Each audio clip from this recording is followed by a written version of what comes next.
It's no secret that I drink. My friends will make jokes like, your idea of a balanced diet is a beer in both hands. I'll laugh with them, but I don't miss their pitying smirks. When I'm out to have a good time though. And when I'm in, well, either way, it feels like I'm only smiling once I've knocked a few back.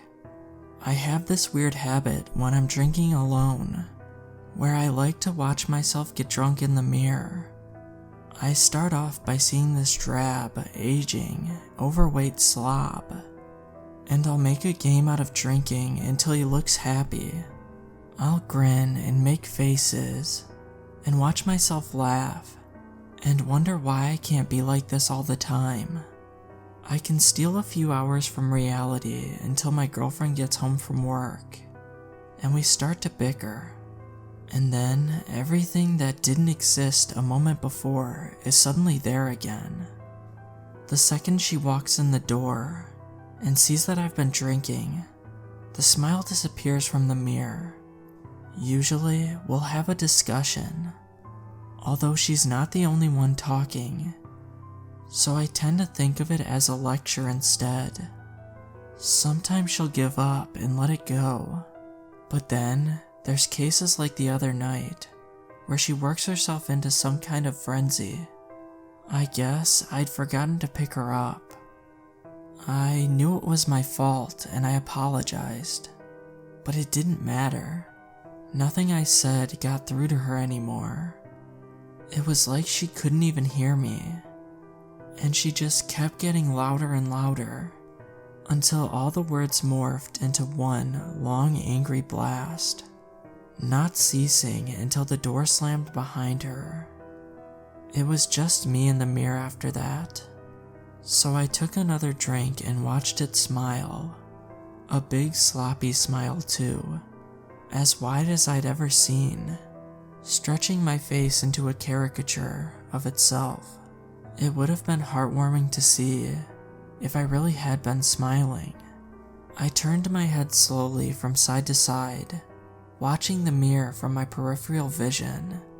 The man in the mirror turned too, matching my movements exactly, giving me full view to all its leering teeth. Meanwhile, I felt my own closed mouth with my hand, just to be sure.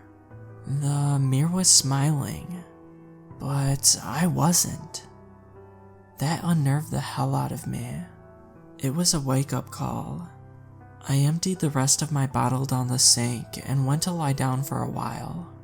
The weird thing was, I didn't feel that drunk though. I was walking straight, thinking clearly. I was barely even buzzed. Lying there in the dark and thinking about what happened wasn't any better. I felt like I was going to start sobbing. After about an hour of tossing and turning and hating myself, I got up to use the bathroom and looked in the mirror again. I wanted to see myself smile, even if it wasn't real, just to know that it was still possible. I was even more sober than last time. I could feel the miserable weight of it.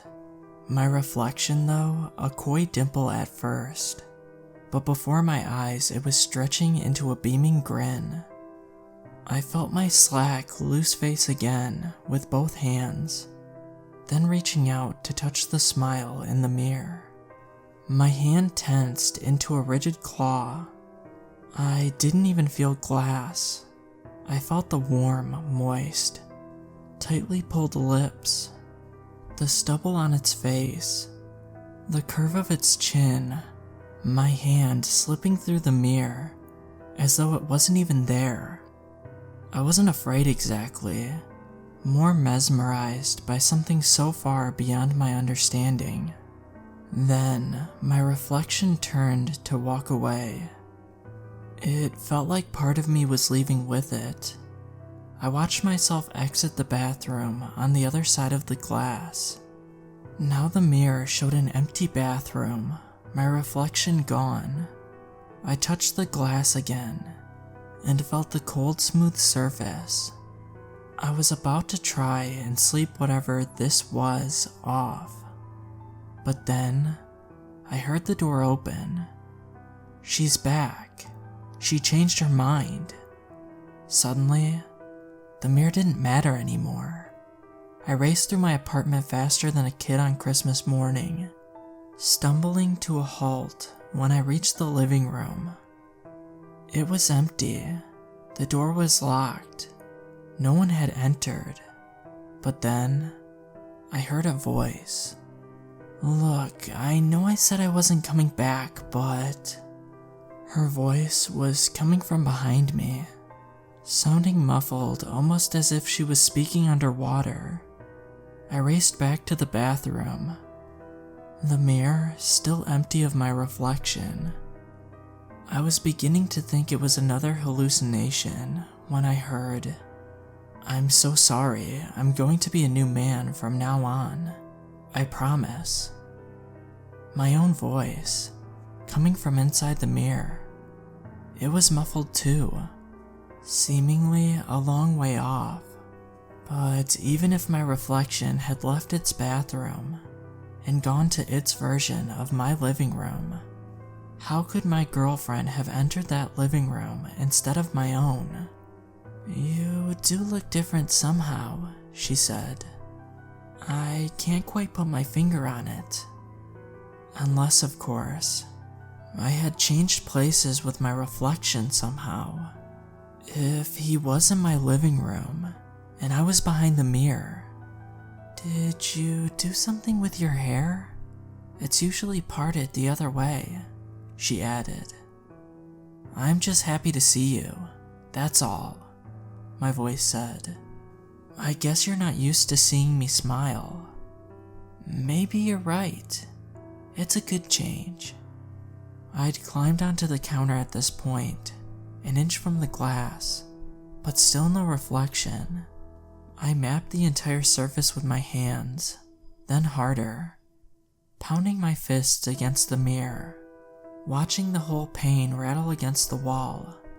"Hello, can you hear me?" I shouted. If they could, they made no sign. I heard them talking softly for a while. Then she started to laugh. I don't remember the last time I heard her laugh. I was getting desperate by this point. I wanted to smash the mirror to pieces, but I was afraid that would block my only route home. I sprinted back to the living room, threw open the door, searching for something, anything to make sense of this madness. I didn't make it far before I heard her scream though, and I felt compelled to run back and see what was going on. My heart leapt when I saw my reflection again in the bathroom mirror.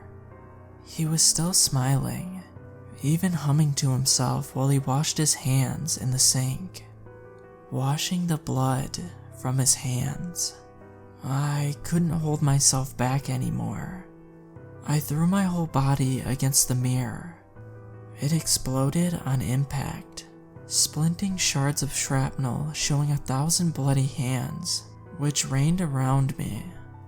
I didn't stop, hurling myself again and again into the empty frame, smashing and driving each fragment of glass into my hands, until there was nothing left but diamond dust. I was heaving for breath when I walked back into the living room. My living room. I know it was real because I saw her on the couch, her throat and mouth cleanly slit from end to end, smiling wider than she ever had when she was with me. I took my keys and my wallet and I ran, leaving everything else behind for good. The police caught up to me about a week later. They interviewed me and took fingerprints, but apparently the ones on the knife didn't match me. They were completely backward, in fact. I haven't had a drink since that day, but God knows I've wanted to.